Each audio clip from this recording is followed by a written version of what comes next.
In this episode, we are going to talk about protecting your calm.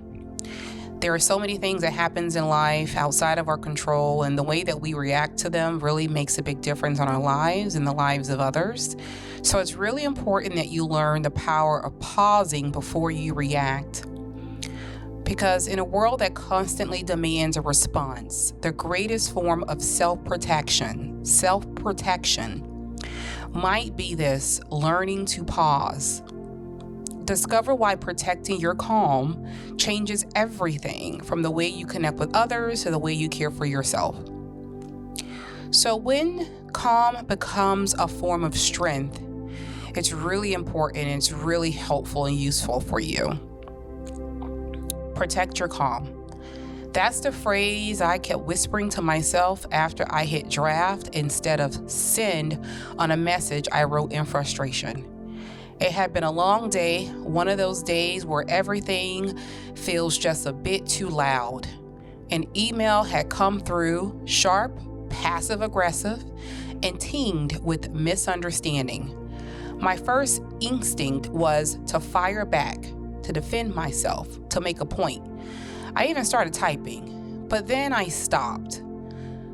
Because here's what I've learned. Every time I choose not to react right away, I reclaim a little more of my peace, and that is worth everything to me.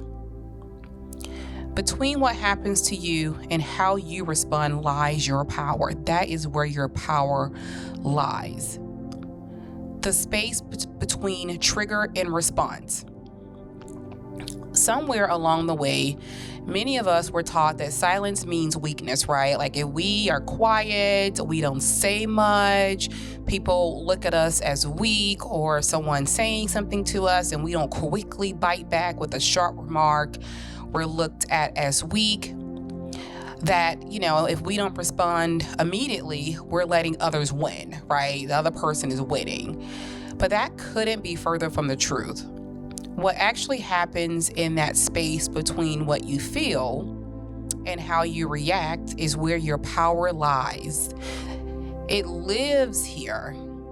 That is where your power is.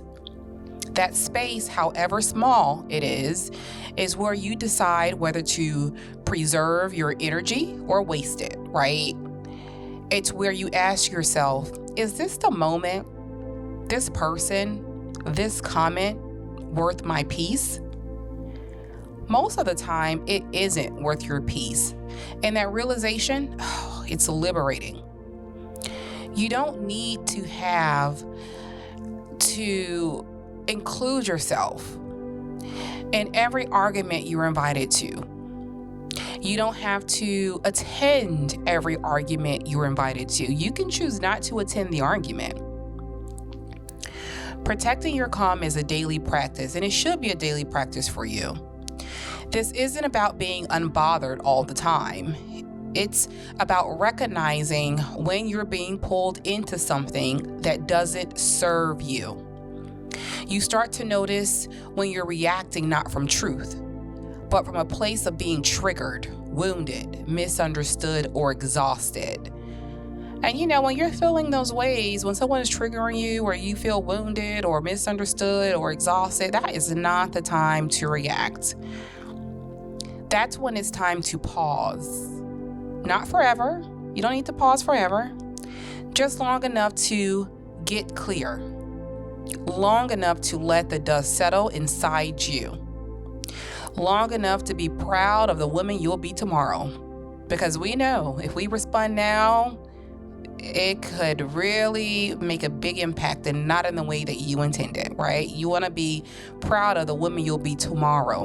You got to think about her. Sometimes that means writing a message and not sending it, right? Sometimes it means taking a walk before calling back someone who made you upset. Other times it means sleeping on it. I've been at work before and had an email I was ready to send, and I reminded myself that I needed to pause and decided to sleep on it. And, that night in the shower or in bed, I thought about it, and I came back the next day different, ready to react in a different way. letting it rest while you do. It's okay to let it rest while you rest, right? You don't have to react right away. It doesn't mean you're avoiding conflict. It just means you're choosing not to give your power away to it, right? You don't want to give your power away. You're protecting your power. You're protecting your peace. What you engage with is what you empower. Let me say that again. What you engage with is what you empower. Calm also creates connection. When you protect your calm, something beautiful begins to unfold, especially in your relationships. You start to respond with softness, even when the world feels hard. You begin listening with intention. You become someone people feel safe around, right? When you're not always upset, you're not always quick to react, people start feeling safe around you.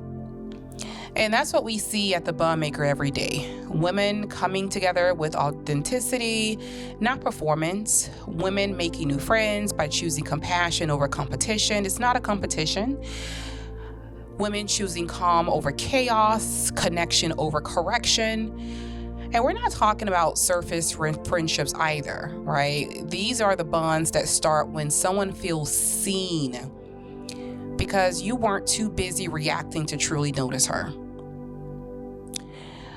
So, a gentle invitation, let it wait. So here's your permission slip to let it wait. That text doesn't need a reply tonight. That email can sit until tomorrow morning. That confrontation might feel urgent, but your peace is more precious to you. Because when you let it wait, you give yourself time to think. You give yourself time to breathe and to recalibrate. You respond instead of reacting. That is how you are protecting your calm. And in doing so, you protect your joy, your time, your relationships, and your growth. No one else gets to dictate your peace, right? You get to decide what's worth your energy. And that pause, that's where your power lives. So, what does it mean to protect your calm? What it means is creating a boundary between what happens to you and how you respond to it. It's emotional self-protection through intentional pause, right? So how can you stay calm when someone is pushing your buttons? You stay calm by first pausing. Take a deep breath. Ask yourself what outcome you want, and if reacting emotionally helps you get there. Can protecting your calm help you make better friends? Absolutely it can. The more peaceful and grounded you are, the more you attract relationships based on mutual respect, empathy, and trust. And that is how you protect your calm.